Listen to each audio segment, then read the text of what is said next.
If you want motivational speaking, go to a Kwaito artist. They will motivate you. I've never heard a sad Kwaito song in my life.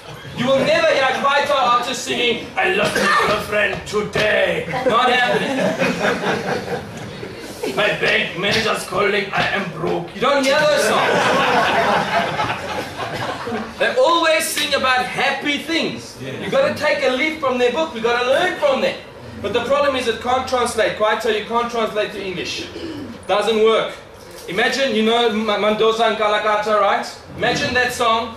In Kalakata, if you translate it as "I'm the boss," okay? If I translate it like that, imagine, and now we cross the Coca-Cola Dome for Danny Kaye and the translated in Kalakata.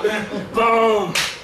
Boom, boom, boom, boom, boom, boom, boom. I'm the boss. I'm the boss. I'm still the boss.